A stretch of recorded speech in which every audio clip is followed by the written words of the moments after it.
2026ರ June ಅಂತ್ಯದೊಳಗೆ ತುಮಕೂರು ಜಿಲ್ಲೆಯ ತಿಪಟೂರು, ಚಿಕ್ಕನಾಯಕನಹಳ್ಳಿ, ಕೊರಟಗೆರೆ ಮತ್ತು ಮಧುಗಿರಿ ಕ್ಷೇತ್ರದ 343 ಕೆರೆಗಳಿಗೆ ಎತ್ತಿನಹೊಳೆ ಯೋಜನೆಯಿಂದ ನೀರಾವರಿಗೆ 3.44 ಟಿಎಂಸಿ ಮತ್ತು ಕುಡಿಯುವ ನೀರಿಗೆ 2.29 ಟಿಎಂಸಿ ಸೇರಿ ಒಟ್ಟು 5.74 ಟಿಎಂಸಿ ನೀರು ಹರಿಯಲಿದೆ ಎಂದು ಗೃಹ ಸಚಿವ ಡಾ ಜಿ. ಪರಮೇಶ್ವರ್ ಮಾಹಿತಿಯನ್ನು ನೀಡಿದರು. ಕೊರಟಗೆರೆ ತಾಲೂಕು ಕೊಳಾಲ ಹೋಬಳಿ ತೀತಾ ಗ್ರಾಮ ಪಂಚಾಯಿತಿ ವ್ಯಾಪ್ತಿಯ ಗೊರವನಹಳ್ಳಿಯ ಕಮಲಪ್ರಿಯ ಕಲ್ಯಾಣ ಮಂಟಪದಲ್ಲಿ ಗುರುವಾರ ಏರ್ಪಡಿಸಲಾಗಿದ್ದ 24 ಗ್ರಾಮ ಪಂಚಾಯಿತಿ ಅಧ್ಯಕ್ಷರು, ಉಪಾಧ್ಯಕ್ಷರು ಮತ್ತು ತಾಲೂಕು ಮಟ್ಟದ ಅಧಿಕಾರಿಗಳ ಪೂರ್ವಭಾವಿ ಸಭೆಯನ್ನು ಉದ್ದೇಶಿಸಿ ಮಾತನಾಡಿದರು. ನಮ್ಮ ಸರ್ಕಾರ ದಿವಾಳಿಯಾಗಿದೆ ಅಂತ ವಿರೋಧ ಪಕ್ಷದವರು ಅಂತಾರೆ.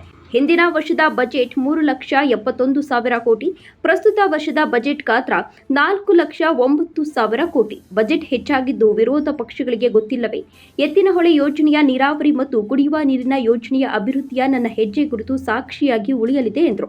ನಾನು ಮಧುಗಿರಿ ಕ್ಷೇತ್ರದ ಶಾಸಕನಾಗಿದ್ದಾಗ ಹೇಮಾವತಿ ಯೋಜನೆಯ ನೀರಾವರಿ ಯೋಜನೆಯ ರೂಪುರೇಷೆ ತಯಾರಿಸುವಾಗ ವಿರೋಧ ಪಕ್ಷದವರು ಬಕೆಟ್ನಲ್ಲಿ ನೀರು ತರ್ತಾರಾ ಅಂತ ವ್ಯಂಗ್ಯ ಮಾಡಿದ್ರು. ಈಗ ಹೇಮಾವತಿ ನೀರಿನ ಯೋಜನೆಯು ತುಮಕೂರು ಜಿಲ್ಲೆಯ ಸಾವಿರಾರು ರೈತರಿಗೆ ನೀರಾವರಿಯ ವರದಾನ ಆಗಿದೆ. ಟೀಕೆ ಮಾಡಿದ ನಾಯಕರಿಗೆ ನನ್ನ ಕೆಲಸದ ಹೆಜ್ಜೆ ಕುರಿತು ಉತ್ತರ ನೀಡುತ್ತೆ ಎಂದು ತಿಳಿಸಿದರು. ನಾನು ಕೆಪಿಸಿಸಿ ಅಧ್ಯಕ್ಷನಾಗಿದ್ದ 2013ರಿಂದ 2018ರ 5 ವರ್ಷದ ಅವಧಿಯಲ್ಲಿ ನಮ್ಮ ಕಾಂಗ್ರೆಸ್ ನೇತೃತ್ವದ ರಾಜ್ಯ ಸರ್ಕಾರ ನೀರಾವರಿ ಯೋಜನೆಗೆ 58,000 ಕೋಟಿ ಅನುದಾನವನ್ನು ನೀಡಿದೆ. ನಮ್ಮ ರಾಜ್ಯದ ರೈತರು ಉಳುಮೆ ಮಾಡಿ ಬೆಳೆ ಬೆಳೆಯುವ ಭೂಮಿ 1,28 ಲಕ್ಷ ಹೆಕ್ಟೇರ್. ನೀರಾವರಿ ಯೋಜನೆಯ ಭೂಮಿ ಕೇವಲ 42.32 ಲಕ್ಷ ಹೆಕ್ಟೇರ್ ಅಷ್ಟೇ. ಇನ್ನುಳಿದ 86 ಲಕ್ಷ ಹೆಕ್ಟೇರ್ ಭೂಮಿ ಮಳೆಯಾಶ್ರಿತ ಆಗಿದೆ. ರೈತರು ಇನ್ನೂ ಹೆಚ್ಚು ನೀರಾವರಿಗೆ ಆದ್ಯತೆಯನ್ನ ನೀಡಬೇಕಿದೆ ಎಂದರು. ಕಾರ್ಯಕ್ರಮದಲ್ಲಿ ಜಿಲ್ಲಾಧಿಕಾರಿ ಶುಭ ಕಲ್ಯಾಣ್, ಪೊಲೀಸ್ ವರಿಷ್ಠಾಧಿಕಾರಿ ಅಶೋಕ್, ತಹಶೀಲ್ದಾರ್ ಮಂಜುನಾಥ್, ಕೆಸಿಪಿಐ ಅನಿಲ್, ತಾಲೂಕು ಪಂಚಾಯತ್ ಇಒ ಅಪೂರ್ವ, ಸಣ್ಣ ನೀರಾವರಿ ಎಡಬ್ಲ್ಯೂ ರಮೇಶ್, ಕಾಂಗ್ರೆಸ್ ಜಿಲ್ಲಾಧ್ಯಕ್ಷ ಬ್ಲಾಕ್ ಅಧ್ಯಕ್ಷರಾದ ಅರಕೆರೆ ಶಂಕರ್, ಅಶ್ವಥ್ ನಾರಾಯಣ್, ಯುವಾಧ್ಯಕ್ಷ ಬೈರೇಶ್, ಉಪಾಧ್ಯಕ್ಷ ದೀಪು, ರಘುವೀರ್, ಮಹಿಳಾಧ್ಯಕ್ಷೆ ಜಯಮ್ಮ ಸೇರಿದಂತೆ ಇತರರು ಇದ್ದರು. ಇನ್ನು ಪೂರ್ವಭಾವಿ ಸಭೆಯ ಹೈಲೈಟ್ ಅನ್ನು ನೋಡೋದಾದ್ರೆ 2026ರ ಜೂನ್ಗೆ ತುಮಕೂರು ಜಿಲ್ಲೆಗೆ ಎತ್ತಿನಹೊಳೆ ನೀರು 453 ಕೋಟಿ ವೆಚ್ಚದ ಕಾಮಗಾರಿಗೆ ಏಪ್ರಿಲ್ 19ರಂದು ಚಾಲನೆಯನ್ನು ನೀಡಲಾಗಿದೆ. ನೀರಾವರಿ ಮತ್ತು ಕುಡಿಯುವ ನೀರಿಗೆ 5.74 ಟಿಎಂಸಿ ನಿಗದಿ ಮಾಡಲಾಗಿದೆ. ತುಮಕೂರು ಜಿಲ್ಲೆಯ 343 ಕೆರೆಗಳಿಗೆ ಎತ್ತಿನಹೊಳೆ ನೀರು ಕೊರಟಗೆರೆ ಕ್ಷೇತ್ರದಲ್ಲಿ ನೀಡಲಾಗಿದೆ. ಇನ್ನು ನೀರಾವರಿಯ ಶಾಶ್ವತ ಹೆಜ್ಜೆ ಗುರುತು ನೀರಾವರಿ ಕನಸು ನನಸು ಮಾಡುವತ್ತ ಗೃಹ ಸಚಿವ ಯಶಸ್ವಿಯಾಗಿ ಹೆಜ್ಜೆಯನ್ನು ಇಟ್ಟಿದ್ದಾರೆ. ಕೊರಟಗೆರೆ ತಾಲೂಕಿಗೆ ಸುಮಾರು 70 ಕೆರೆಗಳಿಗೆ ಕುಡಿಯುವ ನೀರನ್ನು ನೀಡತಕ್ಕಂಥ ಒಂದು ಯೋಜನೆ ಸರ್ಕಾರದ ಹಂತದಲ್ಲಿ ಈಗಾಗಲೇ ಮಂಜೂರಾಗಿದೆ.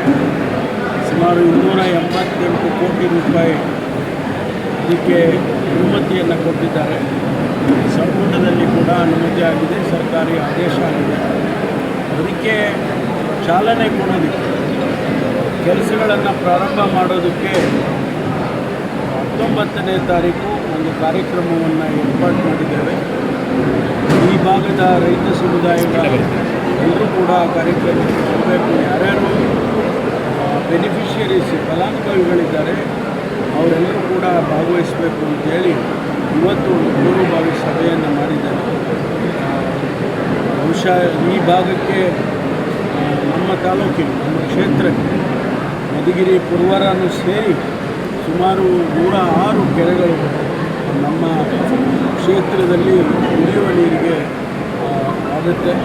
ಅದರಿಂದ ಇದು ಒಂದು ಹೊಸ ಅಧ್ಯಾಯ. ನಮ್ಮ ಭಾಗದಲ್ಲಿ ನೀರಾವರಿ ವಿಶೇಷವಾಗಿ ಕುಡಿಯುವ ನೀರಿನ ಸಮಸ್ಯೆ ಬಗೆಹರಿಯುತ್ತಿದೆ. ಸರ್ಕಾರ ಹಣ ಬಿಡುಗಡೆ ಮಾಡಬೇಕು. ನಾನೀಗಾಗಲೇ ನಮ್ಮ ಸಚಿವರು ಸೋಮಣ್ಣವರು ಅವರು ನಮ್ಮ MP ಇದ್ದಾರೆ, ಅವ್ರದ್ದೇ ಕ್ಷೇತ್ರ ಅಲ್ಲ, ಅವ್ರಿಗೂ ಕೂಡ ನಾನು ವಿನಂತಿ ಮಾಡಿದ್ದೇನೆ ಆದಷ್ಟು ಬೇಗ ಮುಗಿಸ್ಕೊಡಿ ಅಂತೇಳಿ. ಅವರು ಅವ್ರದ್ದೇ ಖಾತೆನೂ ಕೂಡ ಇದೆ, ಅವರು ಸ್ಟೇಟ್ ಮಿನಿಸ್ಟರ್ ಫಾರ್ ರೈಲ್ವೇಸ್. ಹಾಗಾಗಿ ಅವರು ಕೂಡ ಪ್ರಯತ್ನ ಮಾಡ್ತಿದ್ದಾರೆ ಬೇಗ ಹಣ ಬಿಡುಗಡೆ ಮಾಡಿಸಿ ಕೆಲಸ ಮುಗಿಸ್ಬೇಕು. ಅದನ್ನು ತ್ವರಿತ ಗತಿಯಲ್ಲಿ ಮುಗಿಸೋದಕ್ಕೆ ಎಲ್ಲ ಪ್ರಯತ್ನವೂ ಮಾಡ್ತೀವಿ. ಸರ್, ಎತ್ತಿನಹೊಳೆ ಇರೋದೇ ಒಂದು ಬೈರಗೊಂಡನಹಳ್ಳಿಯಲ್ಲಿ ಬಫರ್ ಡ್ಯಾಮ್ ಮಾಡಬೇಕು ಅಂತ ಒರಿಜಿನಲ್ ಪ್ಲ್ಯಾನ್ನಲ್ಲಿ ಇದ್ದದ್ದು. ಈಗ ಅದು ಬದಲಾವಣೆ ಆಗಿದೆ. ಹಿಂದಿನ ಸರ್ಕಾರದವರು ಅದನ್ನು ಬದಲಾವಣೆ ಮಾಡಿ ಬಫರ್ ಡ್ಯಾಮ್ ಇಲ್ಲಿ ಕಟ್ಟೋದು ಬೇಡ ಮುಂದೆ ದೊಡ್ಡಬಳ್ಳಾಪುರದಲ್ಲಿ ಕ್ಷೇತ್ರದಲ್ಲಿ ಮುಂದೆ ಹೋಗುವಾಗ 2 ಕಡೆ ಮಾಡೋಣ ಅಂತ ತೀರ್ಮಾನ ಮಾಡಿದ್ದಾರೆ. ಅದನ್ನು ಪುನರ್ ಪರಿಶೀಲನೆ ಮಾಡಬೇಕು ಅಂತ ಕೆಲವರು ಕೇಳಿದ್ದಾರೆ. ಕೆಲವರು ನಮ್ಮಲ್ಲೇ ರೈತರುಗಳು ಬೇಡ ಅಂತಿದ್ದಾರೆ. ನಾವು ಅದನ್ನು ಈಗ ಸದ್ಯದ ಪರಿಸ್ಥಿತಿಯಲ್ಲಿ ನಾವೇನು ತೀರ್ಮಾನ ಮಾಡಿಲ್ಲ. ಅಂದರೆ ಹಳೆಯ ತೀರ್ಮಾನ ಏನಾಗಿತ್ತು, ದೊಡ್ಡಬಳ್ಳಾಪುರ ಕ್ಷೇತ್ರದಲ್ಲಿ 2 ಕಡೆ ಮಾಡಬೇಕು ಅಂತ ಅದು ಉಳ್ಕೊಂಡಿದೆ. ಮುಂದೆ ನೋಡೋಣ ಯಾರು